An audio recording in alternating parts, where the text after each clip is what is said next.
اشتركوا كمان متعة التعليم. متنسوش الاشتراك في قناة متعة التعليم. باي يا حبيبي.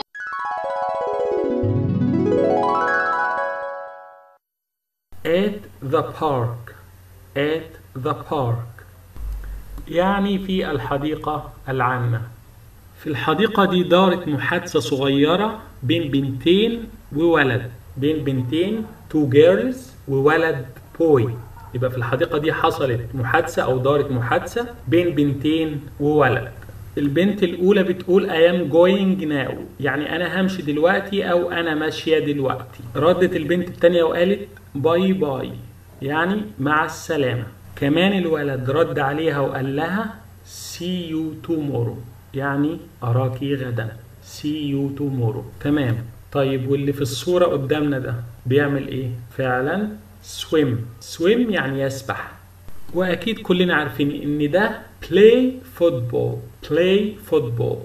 play football يعني يلعب كرة قدم. أما الولد ده شكله جعان وبيعمل ساندويتش. make a sandwich. make a sandwich يعني بيعمل ساندويتش. وده دماغه تحت ورجليه فوق لأنه do a cartwheel.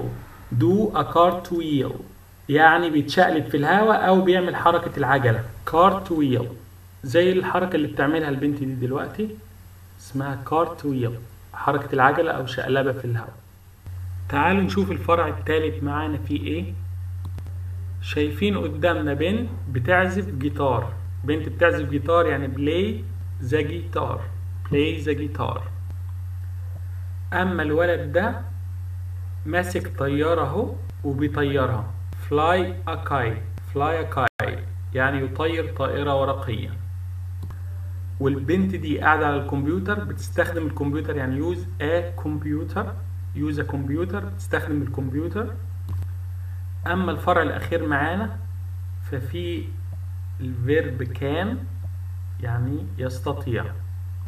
لو قلنا he can swim يعني هو يستطيع أن يسبح. he can swim.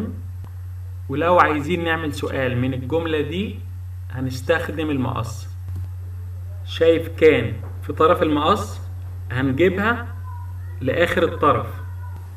هنعمل مع هي نفس الحكاية وهنجيبها للطرف المقابل ليها برضو. وسويم هتنزل قصادها بالظبط مش هتتغير. وهنحط الكويستشن مارك أو علامة الاستفهام. وبكده يبقى تكون السؤال وهنقول can he swim. can he swim. نقدر نشيل هي ونحط يو ونقول can you swim.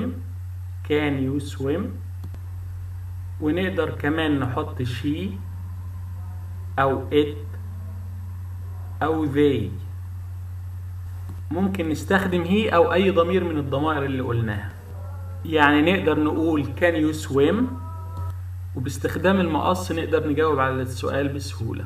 يو هتيجي في طرف المقص بس هتتحول في الإجابة لآي، وكان هتروح للطرف الثاني وهنحط في بداية الإجابة يس، هتبقى الإجابة يس I can. تعلم العلم واقرأ تحز فخار النبوة. فالله قال ليحيى خذ الكتاب بقوة. بقوة تأخذون الكتاب ناجحين موفقين إن شاء الله. والسلام عليكم ورحمة الله وبركاته.